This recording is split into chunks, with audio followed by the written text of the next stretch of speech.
તો આવતીકાલે વાવ વિધાનસભા બેઠક પર ખરાખરીનો જંગ જામશે। 13 નવેમ્બરે વાવ બેઠક પર મતદાન યોજાશે। મતદાન પ્રક્રિયામાં વાવ, સુઈગામ અને ભાભરના 179 ગામોના 321 બૂથો પર મતદાન યોજાશે। વાવ બેઠક પર 3,10,775 મતદારો પોતાના મતાધિકારનો ઉપયોગ કરીને પોતાના નવા ધારાસભ્યને ચૂંટશે। શાંતિપૂર્ણ માહોલમાં મતદાન થાય તે માટે 4 ડીવાયએસપી, 8 પીઆઈ, 30 પીએસઆઈ સહિત 15,000 જેટલા સુરક્ષાકર્મી ખડે પગે તૈનાત રહેશે। જ્યારે 97 જેટલા સંવેદનશીલ મતદાન મથકો પર ચુસ્ત બંદોબસ્ત સાથે વેબકાસ્ટિંગ કેમેરાની પણ વ્યવસ્થા કરવામાં આવી છે।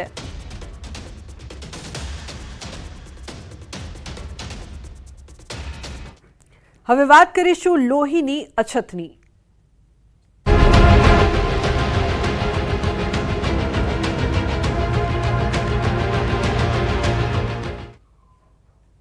તો સુરતમાં બ્લડ બેંકોમાં લોહીની અછત જોવા મળી રહી છે। 600 યુનિટની સામે ફક્ત 200 યુનિટની જ આવક છે। દિવાળી વેકેશનને કારણે લોહીની અછત વર્તાઈ છે। સુરતમાં લોહીની અછત, દર્દીઓને હાલાકી, લોકોને રક્તદાન કરવા આગળ આવવા માટે અપીલ કરવામાં આવી રહી છે। સમગ્ર ગુજરાતમાં રક્તદાનમાં સુરત આગળ પડતું છે, પરંતુ હાલ સુરતમાં જ લોહીની અછત વર્તાઈ રહી છે। સુરતની રક્તદાન બેંકોમાં લોહીની અછત જોવા મળી છે અને તેના કારણે દર્દીઓને હાલાકી ભોગવવી પડી રહી છે। સુરતમાં દરરોજ 600 યુનિટ લોહીની જરૂર હોવાની સામે માત્ર 200 યુનિટની જ આવક છે।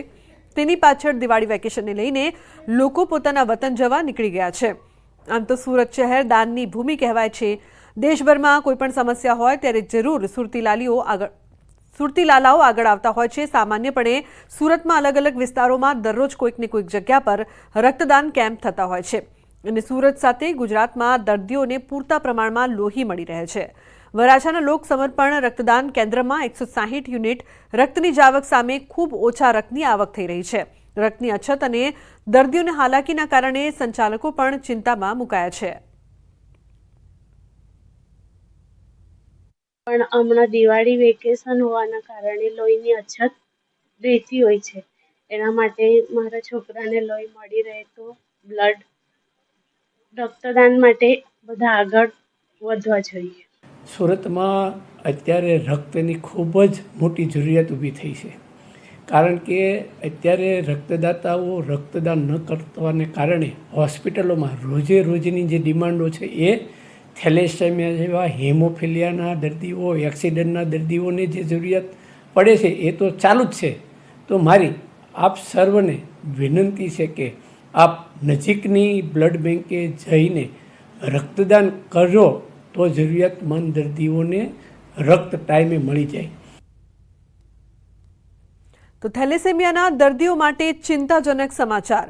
આયરન ચેલ્ટિંગ એજન્ટ નામના ઇન્જેક્શન ખૂટ્યા। રાજકોટ સિવિલમાં ઇન્જેક્શન ખૂટ્યા છે। 3,000 જેટલા દર્દીઓ સારવાર લેતા હોય છે, ત્યારે નાયબ સિવિલ સુપ્રિન્ટેન્ડન્ટ હેતલ ક્યાડાએ કહ્યું છે કે માર્ચ મહિનાથી આ ઇન્જેક્શનનો સ્ટોક મેળવવા માટે પ્રયાસો કરી રહ્યા છે। હાલ સ્ટોકમાં ઇન્જેક્શન ન હોવાથી ડેસ્ફેરી એક્ઝોમાઇન નામની દવા આપવામાં આવે છે। થેલેસેમિયાના જે ઇન્જેક્શન નથી તે સ્ટોક ટૂંક સમયમાં આવી જાય તેવા પ્રયાસો તેમના દ્વારા કરવામાં આવી રહ્યા છે। તો ડબલ ઋતુમાં રોગચાળો વકર્યો છે। અમદાવાદમાં વાયરલના કેસમાં સતત વધારો।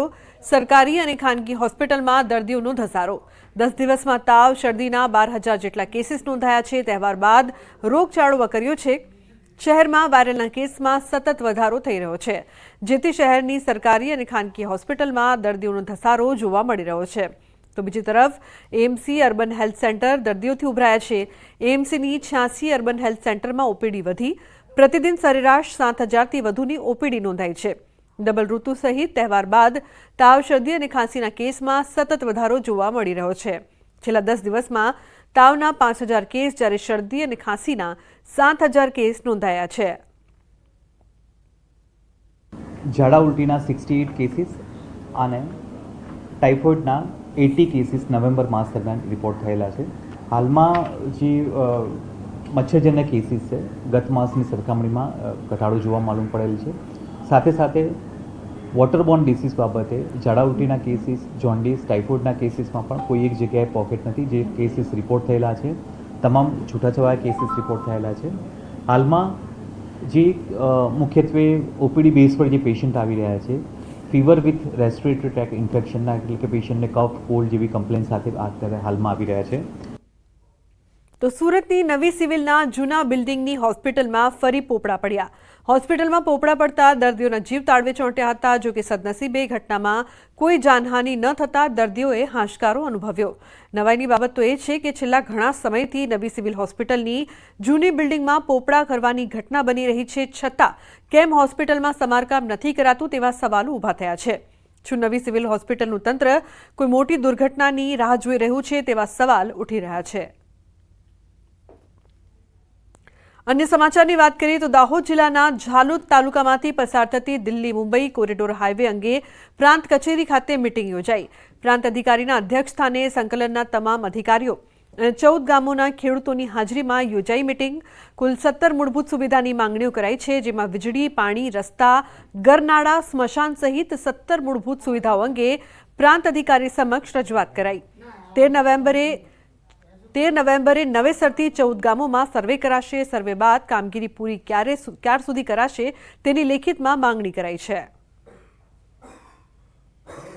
પ્રાંત કચેરીના સભાખંડમાં મિટિંગનું આયોજન કરવામાં આવ્યું હતું અને એમાં તમામ જે અમારી માંગણીઓના જવાબદાર અધિકારીઓ હતા એ તેઓ ઉપસ્થિત રહેલ હતા અને અમને નવેસરથી તારીખ 13 નવેમ્બરના રોજ મુણદા ગામથી સાંઠ ચટકા ગામ સુધી સર્વે કરી અને જે પણ કંઈ અમારી માંગણી છે એ માંગણીઓ સર્વે કર્યા બાદ લેખિત બાંહેધરી આપી કેટલા સમયની અંદર પૂર્ણ કરવામાં આવશે તે રીતનું નક્કી કરવામાં આવ્યું.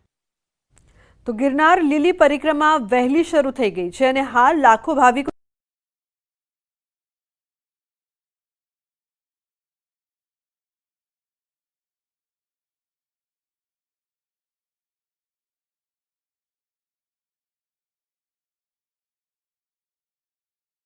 લાખ જેટલા ભાવિકો ઈટવા ઘોડી થઈ પ્રવેશ કર્યો હતો અને જય ગિરનારીના નાદ સાથે પરિક્રમા શરૂ કરી છે.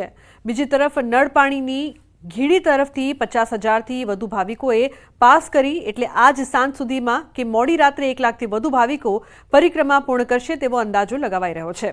હાલ ઝીણા બાવા મઢી માળવેલા તરફ એક ધારો ભાવિકોનો પ્રવાહ જોવા મળી રહ્યો છે અને અતિ દુર્ગમ એવી પરિક્રમામાં લાખો ભાવિકો ઉમટ્યા છે. ગિરનારની લીલુડી પરિક્રમા ગઈકાલથી શરૂ થઈ ગઈ છે.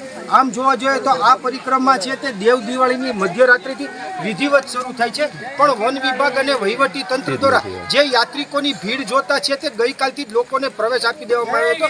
ગઈકાલે જ્યારે ગેટ ખોલવામાં આવ્યા ત્યારે 50,000થી વધુ ભાવિકો છે તે અંદર જતા રહ્યા હતા અને ગઈકાલે સાંજ સુધીમાં 1 લાખ લોકોએ છે તે પ્રવેશ મેળવી લીધો હતો. આજે બીજા દિવસે વહેલી સવારથી એક ધારો છે તે યાત્રિકોનો પ્રવાહ છે તે શરૂ છે અને તેને લઈ અને અંદાજિત 2 લાખથી વધુ લોકોએ આજે પ્રવેશ મેળવી લીધો છે તેવું હાલ માનવામાં આવી રહ્યું છે. અને હાલ જે પરિક્રમા છે તેમાં યાત્રાળુઓનો અવિરત પ્રવાહ છે તે વહી રહ્યો છે.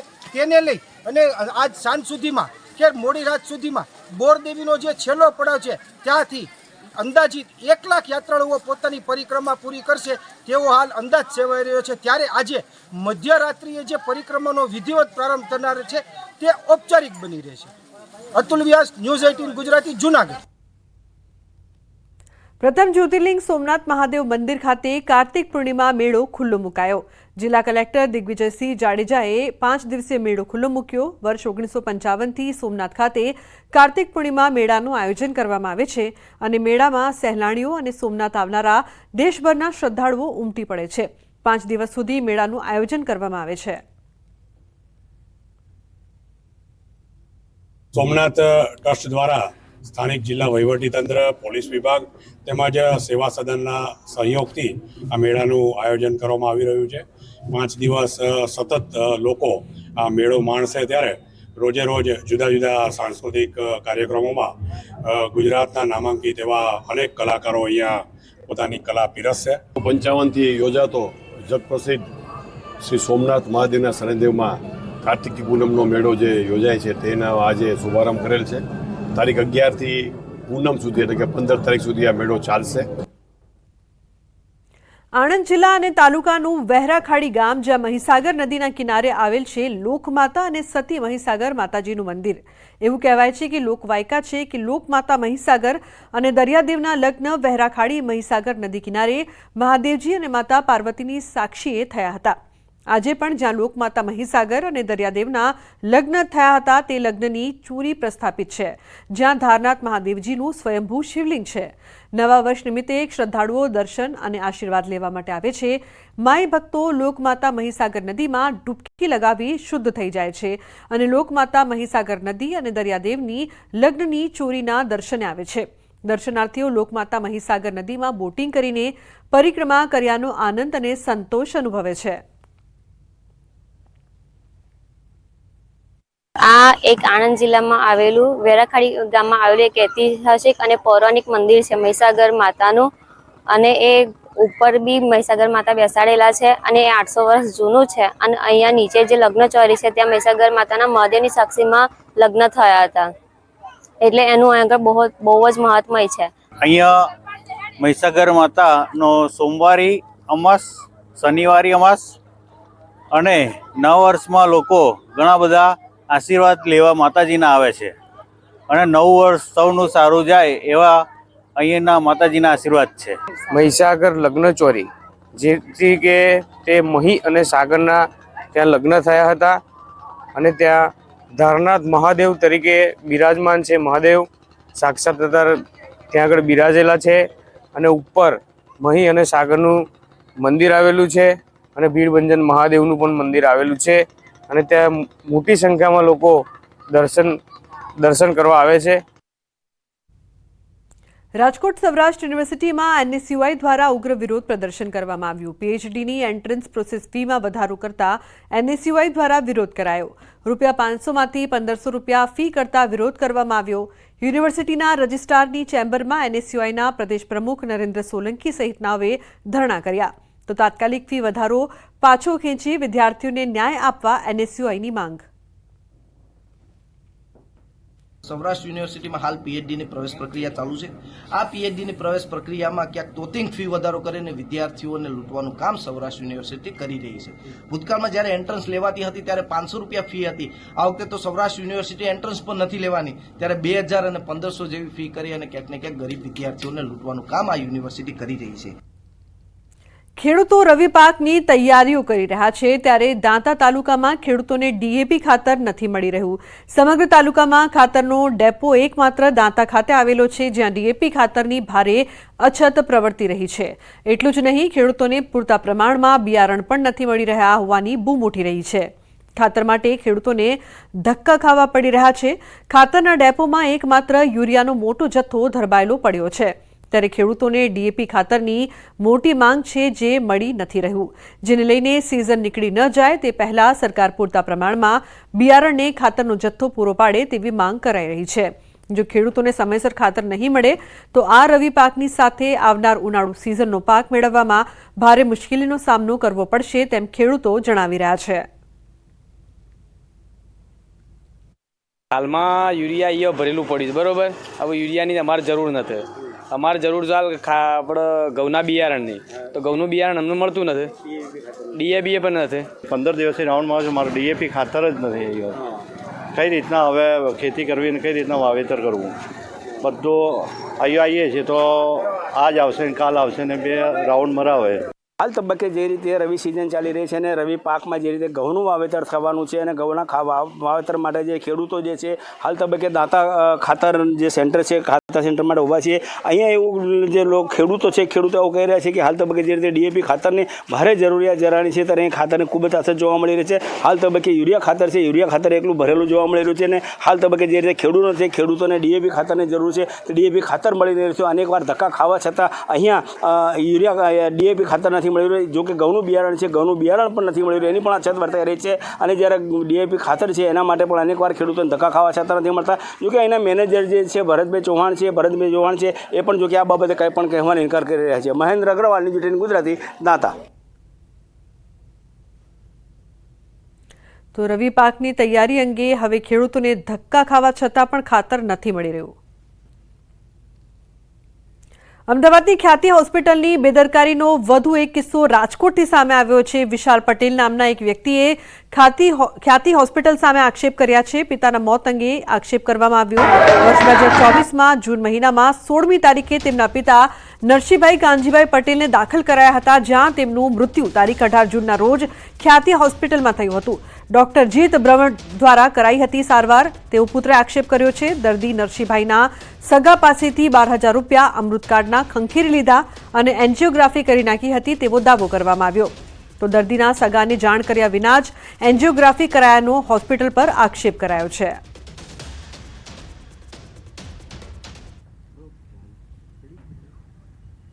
ખ્યાતિની અંદર એડમિટ કર્યા ફાધરને બપોરે, અને એ લોકોએ વિધાઉટ ઇન્ફોર્મેશન એન્જિયોગ્રાફી અને એન્જિયોપ્લાસ્ટી કરી નાખ્યું, જે અમને કોઈ ઇન્ફોર્મેશન નથી. 17મી તારીખે અમને ડિસ્ચાર્જ કર્યા વિથ હાઈ ફીવર, અને 18મી તારીખે અમે પાછા એમને મોર્નિંગના એડમિટ કર્યા, ત્યારે અમારી પાસેથી રૂપિયા લેવામાં આવ્યા 25,000 રોકડા, અને 18મી તારીખે રાત્રે 10:15 કે 10:30 એમનું અવસાન થઈ ગયું. તો મહત્વનું છે કે ગંભીર આક્ષેપ મૃતકના પુત્ર દ્વારા કરવામાં આવી રહ્યો છે. અમને જાણ કર્યા વિના એન્જિયોગ્રાફી કરવામાં આવી, જે બાદ તેમનું મૃત્યુ નિપજ્યું. અમદાવાદની ખ્યાતિ હોસ્પિટલની વધુ એક બેદરકારી, જેમાં રાજકોટના વિશાલ પટેલ દ્વારા આક્ષેપ કરવામાં આવી રહ્યો છે. અને હવે પણ જે પ્રકારથી ખ્યાતિ હોસ્પિટલ અંગે જે વાત કરવામાં આવી રહી છે તે ચર્ચાનો વિષય, અને અનેક સવાલો ઉપસ્થિત થઈ રહ્યા છે. હોસ્પિટલ